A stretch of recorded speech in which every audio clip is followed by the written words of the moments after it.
people were in 1930-32. I shan't either say a great deal about, or anything, about what Gramsci wrote about intellectuals. He wrote a great deal about intellectuals. In fact, I dare say most people in this hall are intellectuals, and one reason why Gramsci, well, a lesser reason why Gramsci is very popular, is that he, quite rightly, unlike a lot of other people who downgraded intellectuals, he didn't. He said they were absolutely essential in politics, including in the politics of revolutionary and socialist movements. Nevertheless, I shan't say much about it, partly because here I am heterodox. I do not really believe that what Gramsci writes about intellectuals, and particularly the distinction between traditional and organic intellectuals, is quite as important as he evidently thought it is. I'm quite likely quite wrong about this, but nevertheless, it gives me at least an excuse for saying I'm not going to talk a great deal on this now. His major contributions in the field of political theory and politics. And I'll mention about 5 of these points, if you like, in which it is central for Marxists and indeed for everyone on the left. The first, which is very general, is that Gramsci makes politics, in many respects, into the central, gives it a central importance, a much more central importance than do most other Marxists. And I think he is probably right in doing so. As Hoare and Noel Smith rightly point out, he sees it as the central human activity, the means by which the single consciousness is brought into contact with the social and natural world in all its forms, and so it's much wider than ordinary politics. But in this sense, political relations of individuals and political activities are for Gramsci central, and I believe it is very important for Marxists to see them as much more important than traditional Marxist theory allows. And I shall return to this point. The second point is, of course, or the second area, key area, is the theory of hegemony, about which I shall say a little more.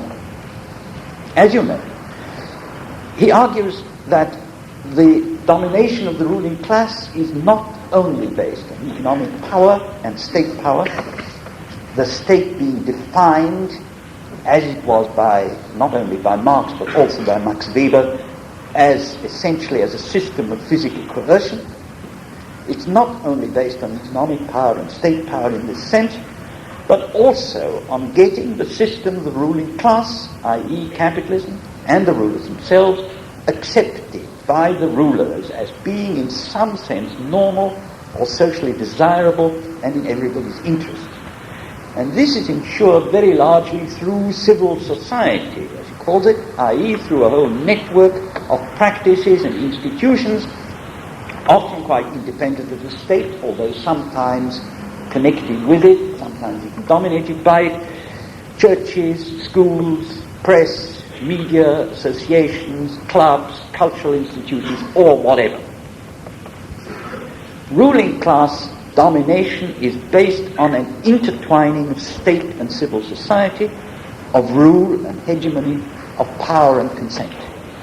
And he stresses this at very considerable. And moreover, he says that particularly in the developed bourgeois societies of the West, unlike, for instance, Tsarist Russia, where civil society, in the sense of these unofficial networks, unofficial in some sense of having to some extent an autonomous existence, it doesn't mean that they are not influenced by, or may not actually be increasingly taken over by the state too. That in a place like Tsarist Russia, this kind of civil society was unusually weak, although I think in other respects, I'm not sure that Gramsci is totally right in that, but in the West it is enormously strong because indeed the development of bourgeois society consisted very largely in the creation of this kind of civil society. The whole essence of a bourgeois society, of capitalism, is that the government doesn't do a great deal, it keeps itself in reserve, but the economy and most other things are supposed to be run, as it were, via private arrangements, unplanned arrangements, and it is around these that, of course, the whole complex of civil society grows. And indeed, the political constitutions of most bourgeois regimes encourage, and always did, for instance in 19th century Britain, the foundation of any number of independent groupings, associations, voluntary or other institutions. Now, while this idea is by no means incompatible with what Marx and Engels wrote, even though they too tended to simplify their theory for agitational purposes, for instance, by defining the state in the Communist Manifesto simply as the executive committee of the ruling class. Neither Marx nor Engels actually, when they wrote theory, treated it just like that. But I mean, for pamphleteering purposes, it was a good agitational phrase.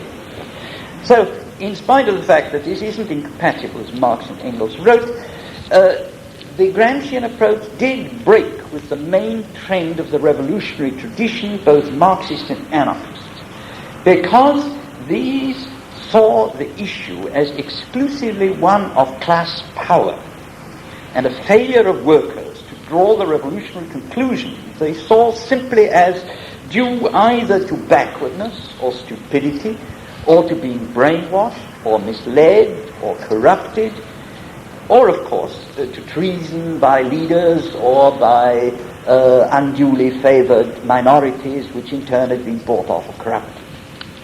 In short, they weren't, of course, this isn't, of course, altogether wrong. We can find examples of all these things in up to and including the corruption of leaders. But it's inadequate.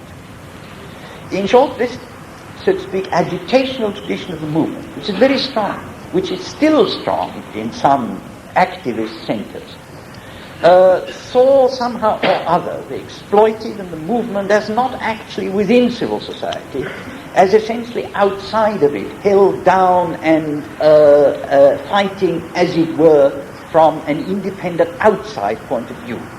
In fact, they saw it, and still to some extent see it, as essentially something that should be like the position, the workers, as something that should be like the position of the Africans in South Africa. Solidly opposed to apartheid, not getting any advantages at all out of it, and held in check essentially only by coercion. Now, a number of fairly fundamental conclusions follow from a Gramscian type of analysis. One of them is that the state and class rule are in fact not usually like apartheid, because apartheid offers nothing to the ruled and has no legitimacy in the eyes of Africans. But the bourgeois state wins consent because it is often recognized, rightly or wrongly, as being in some sense in everybody's interest. It has a legitimacy in the eyes of most people. Maybe it shouldn't have, that's another matter. But a lot of people think it does have. And the reason it does have is that they believe it represents something that is in something useful to themselves in two ways. Partly, of course, because, if you like, it represents order, a social order as against disorder or anarchy. That's not an insignificant factor. If you look at a society like Lebanon today, what happens is there is not, in fact, a state. Essentially, the reason why Franco was one of the worst of the regimes, dictatorial, why Franco maintained his support, I think, in the 10 years after World War II, 5 or 6 years certainly after World War II, was because people feared what would happen if there wasn't even this awful state guaranteeing something. They feared a relapse into a civil war more than they feared, as it were, than they disliked and hated, and most Spaniards did at the time hate a bad guy. but also in a second sense,